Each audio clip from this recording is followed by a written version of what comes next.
앞서 이현경 기자가 전해드린 것처럼 SK텔레콤에서 고객 유심 정보가 유출된 것으로 확인되면서 2차 피해에 대한 불안이 커지고 있습니다. 대처법은 없는지 충남대 컴퓨터융합학부 원유재 교수와 관련 이야기 나눠보겠습니다. 교수님 어서 오십시오. 네, 안녕하십니까. 네, 시간 내주셔서 고맙습니다. 자, 우선 유출이 확인된 게 유심에 담긴 전화번호, 가입자 식별번호, 그리고 단말기 고유 식별번호, 유심 인증키, 기타 등등 이 정도라고 하더라고요. 더 심각한 건 이 같은 유심 정보에다가 개인 정보까지 유출이 됐을 때 이 경우잖아요. 이 가능성 얼마나 된다고 보십니까? 네, 현재 SKT 발표에 의하면 네. 개인 정보는 유출되지 않았다고 발표가 됐습니다. 네. 그래서 먼저 본론에 들어가기 전에 우선 SKT 고객이라면 유심 보호 서비스를 필수적으로 신청하시는 것이 좋을 것 같습니다. 유심 보호 서비스부터 서둘러서 신청을 해라. 네. 해커가 다른 전화기로 자신의 전화기처럼 사용할 수 있기 때문에 그런데 유심 보호 서비스를 사용하면 그것을 막아줄 수 있습니다. 지금 해주신 말씀, 해커가 다른 전화기로 제 전화기처럼 쓸 수 있다. 그게 심 스와핑인 거죠? 그거를 심 클로닝이라고 그러는데 유심 복제와 유심 스와핑이 좀 다른데요. 유심 스와핑은 유출된 정보를 가지고 유심을 교체한 다음에 그것을 전화기에 장착해서 사용하는 것이고요. 유심 클로닝이라고 하는 것은 그야말로 심 복제라고 하는 건데 이거는 복제해서 그냥 그 단말기로 내 전화처럼 쓸 수 있는 겁니다. 그러니까 사실은 심 복제가 더 위험한 겁니다.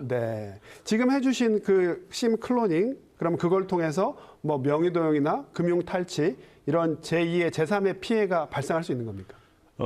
우리가 보통 그 금융 서비스를 사용할 때는 휴대폰이 있어야 되지만 부가적으로 개인 정보가 필요합니다. 그런데 개인 정보를 해커가 갖고 있지 않다면 금융 서비스에 어떤 피해를 받을 가능성은 매우 낮습니다. 개인 정보까지 탈취해 갔느냐 이 부분이 그럼 쟁점이 되겠군요. 네, 그렇습니다. 일각에서는 심 스와핑 클로닝 막기 위해서 휴대전화 전화를 끄지 마라 이런 조언도 하던데 이거 효과가 있을까요? 심 스와핑이 됐을 경우에 그다음에 그 휴대폰이 다시 재부팅이 되면서 내 것이 다른 그 해커의 손에 넘어가는 것이 됩니다. 그래서 혹시라도 재부팅하는 경우 요청이 있다거나 하면 그것을 삼가하는 것이 좋습니다. 일단은 최대한 전화기를 끄지 않는 게 그럼 좋겠군요. 자, 이용자들 걱정이 커지니까 SK텔레콤에서 오늘부터 유심 무료 교체 서비스를 시작을 했습니다. 여기에 유심 보호 서비스 가입도 꼭 해달라 이렇게 공지를 했는데 일단 유심 보호 서비스 이거 가입하라고 하셨는데 이거로 충분할까요? 현재로서는 최선의 방법입니다. 그리고 나중에 유심을 교체하는 것이 필요한데 현재 유심이 공급 물량이 제한이 또 있다 보니까 아마 요구대로 바로 이렇게 교체하는 것이 한계가 있을 겁니다. 그래서 우선은 유심 보호 서비스를 신청하고 그리고 유심 보호 서비스를 신청할 때 유심 교체 요청도 할 수 있거든요.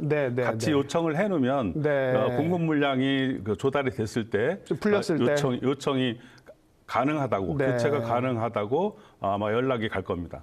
그럼 늦게라도 SK텔레콤 이용자들은 유심을 좀 바꿔라 이렇게 말씀하셨습니다. 그렇습니다. 일단은 교체를 해준다고 했기 때문에 최대한 교체를 하는 것이 답입니다.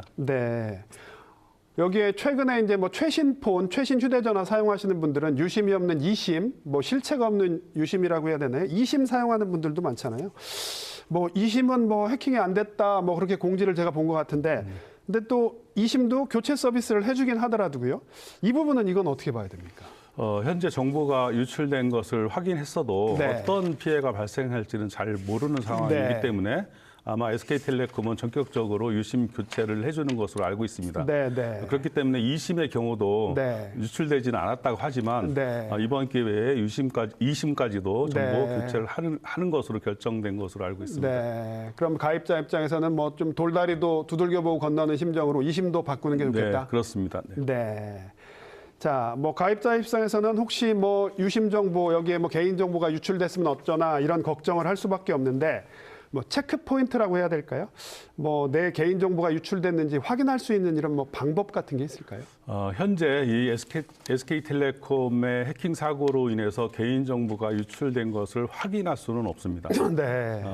뭐 이를테면 명의가 도용이 돼서 네. 뭐 계정을 탈취당하거나 이런 경우들도 사실은 이번에 사고하고는 좀 다른 사고거든요. 네. 그래서 사실 개인 사용자 입장에서는 할 수 있는 것들이 없는데 네. 그래도 또 그러니까 확인되지 않은 상황에서 유출될 네. 수도 있기 때문에 네, 네. 우리가 비대면 서비스를 사용할 때는 항상 피해가 발생할 수 있다라는 생각을 좀 염두에 두는 것이 좋을 것 같습니다. 네. 자, 뭐 이번 사태를 계기로 국가관리 이번 사태가 뭐 어떤 국가의 관리 사각지대에 있었던 거 아니냐, 뭐 이런 얘기도 나옵니다. SK텔레콤을 쓰는 가입자가 뭐 전 국민의 절반 정도, 뭐 2,500만 명 가까이나 되는데 그 서버가 해당 법상 주요 정보통신 기반 시설로는 지정이 안 됐다고 하더라고요. 이거 지정이 좀 필요했던 거 아닙니까?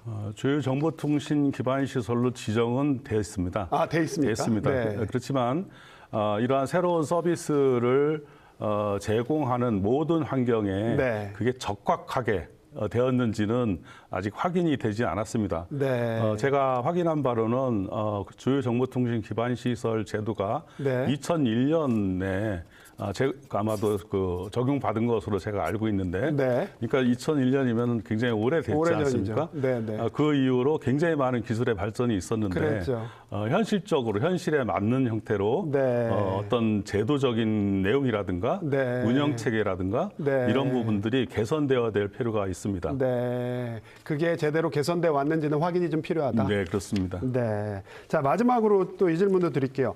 뭐 사실 국내 이동통신 회사에서 난 사고가 뭐 이번뿐은 아니죠. 이동통신 3사에서 개인정보 유출 사고는 매번 반복적으로 나왔는데, 그래서인가 이제 소비자들, 가입자들의 불안도 점점 더 클 수밖에 없는 상황입니다. 자, 재발 방지를 위해서 국가적으로 또 개별적으로 좀 필요한 조치, 대책 뭐가 있다고 보십니까? 네, 맞습니다. 그 KT의 유선 서비스에 해킹 네. 사고 있었고, 네. 또 LG U+의 해킹 사고, LG도 있었죠. 그다음에 이어서 이제 SK텔레콤까지 사고가 났기 때문에 네. 통신 3사가 모두 해킹 사고가 있었습니다. 네. 이러한 내용들은 사실은 통신 사업자들이 우선은 보안 서비스에 대한 투자를 늘려나가야 됩니다. 네.